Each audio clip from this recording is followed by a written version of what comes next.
आज हम पढ़ेंगे मौर्य साम्राज्य का पार्ट 2 अशोक के बारे में, उसके लघु शिलालेख और तक्षशिला लेख के बारे में। सबसे पहले आता तक्षशिला और लंपाक लेख। इसमें उसने कौन सी भाषा यूज करी और कौन सी लिपि का प्रयोग किया। अरामाइक लिपि का प्रयोग किया, जिसको इतिहास में एक प्राकृत लेख के नाम से जाना जाता है। फिर आता मास्की, निठुर, सनाती, उद्गोलन और गुजरा।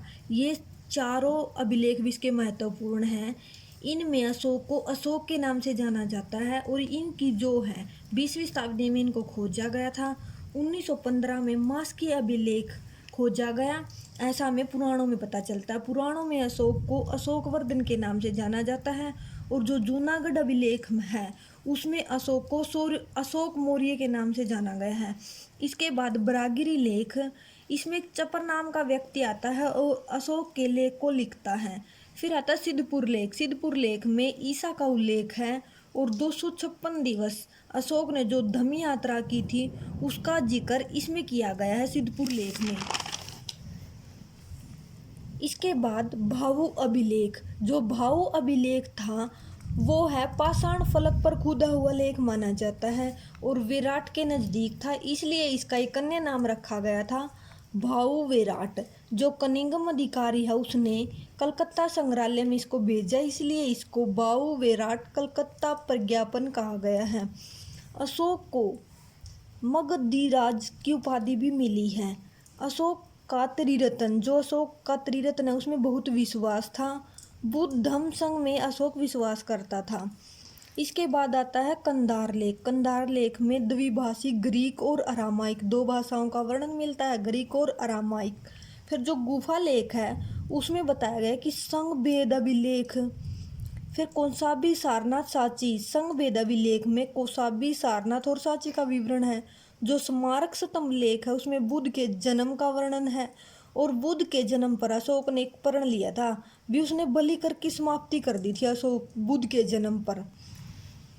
व्यक्तिगत रानी लेख। क्या था ये व्यक्तिगत रानी लेख? ये था अशोक की पत्नी थी कारुबाकी और उसका पुत्र था तीवर। इन दोनों माँ और बेटे के बारे में व्यक्तिगत रानी लेख में बताया गया है। फिर आता अशोक की लिपि। अशोक ने 2 लिपियों का प्रयोग किया था, खरोटी और बराही। खरोटी लिपि भारतीय लिपि थी और बराही लिपि स्वतंत्र लिपि थी और अशोक की भाषा थी प्राकृत। जो खरोटी लिपि थी वो दाहिने से बाहिनी तरफ लिखी गई थी और खरोटी लिपि का विस्तार फावन सुलीन में मिलता है और ललित विस्तार में मिलता है। जो ब्राही लिपि है स्वतंत्र लिपि माना जाता है। अक्षर उच्चारण के आधार पर इसको लिखा गया था। इसमें दीर्घ ह्रस्वर मात्राओं का वर्णन भी मिलता है। इसके बाद आता अशोक का केंद्रीय प्रशासन। अशोक का केंद्रीय प्रशासन में क्या महत्वपूर्ण बातें थी? विभिन्न महत्वपूर्ण बातें बताई गई हैं। जो मुख्यमंत्री और पुरोहित था उनको उपदा प्रेक्षण का नाम दिया गया था और जो विभिन्न विभाग थे, विभिन्न विभागों के प्रधान को तीर्थ या अमात्य कहा गया था। जो तीर्थ अमात्य हैं उनकी संख्या जो है 18 थी। इसके बाद जो केंद्रीय प्रशासन के अतिरिक्त अधिकारी थे उनको अध्यक्ष मैजिस्ट्रेट कहा जाता था, इनकी संख्या 27 थी। इसके बाद आता है प्रांतीय प्रशासन, जो कि 5 भागों में बांटा हुआ था। जो प्रांत का गवर्नर था कुमार या आर्यपुत्र, इसको कहा जाता था। अशोक के समय जो गिरनार का गवर्नर था वो यवनराज तुषाप्य कहा जाता था उसको। प्रांतों का विकास, प्रांतों का विभाजन किस प्रकार हुआ?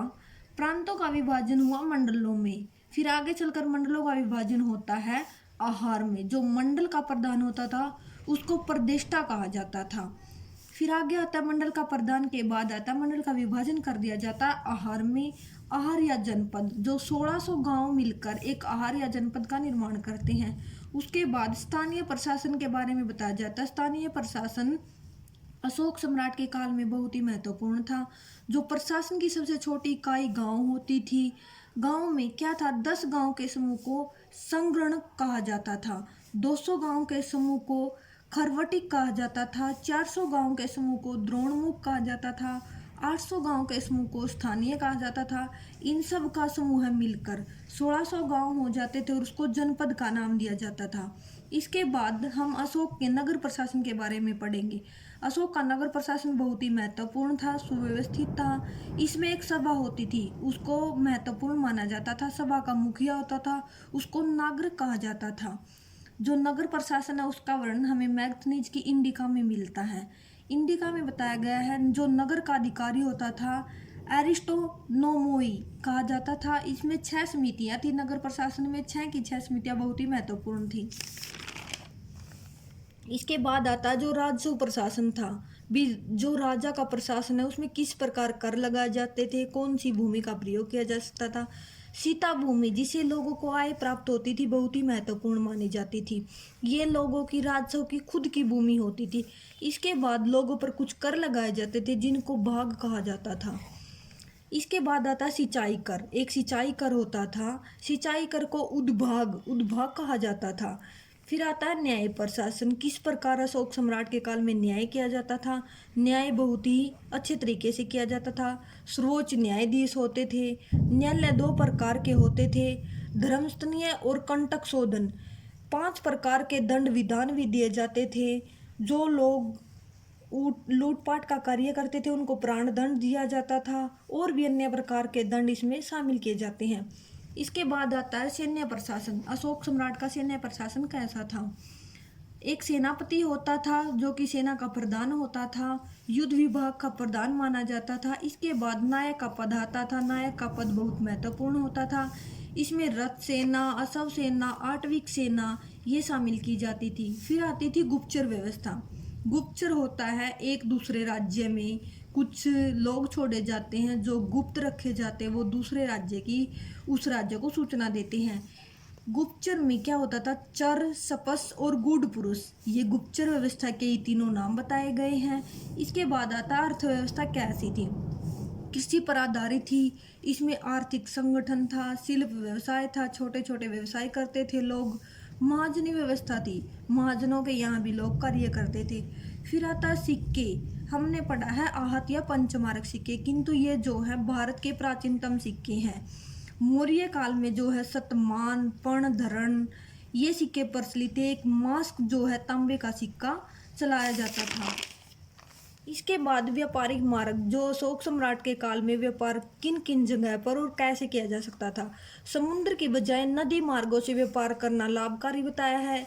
एक दक्षिण मार्ग उत्तर मार्ग की अपेक्षा दक्षिण मार्ग अच्छा था। एक तटीय क्षेत्रों से भी व्यापार लाभप्रद होता था। उसके बाद आती है बंदरगाहों से भी व्यापार किया जाता था। मसूलीपट्टनम, भड़ोच और सुपारक ये तीनों बंदरगाहें बहुत महत्वपूर्ण बताई गई हैं अशोक के काल में जो व्यापार किया जाता था।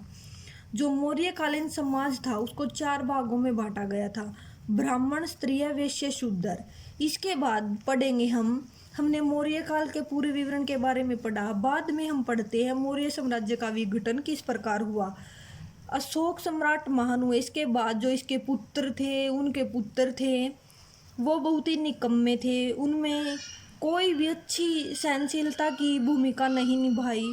232 ईस्वी में अशोक सम्राट का निधन हो जाने के बाद मौर्य साम्राज्य विघटन की ओर शुरू हो गया।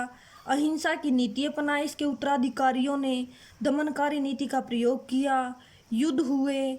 सबसे महत्वपूर्ण विघटक क्या माना जाता है, अयोग्य उत्तराधिकारी, जो मौर्य काल में अशोक के बाद कोई भी भावी सम्राट नहीं हुआ। इस प्रकार मौर्य साम्राज्य का विघटन हो गया। Thank you.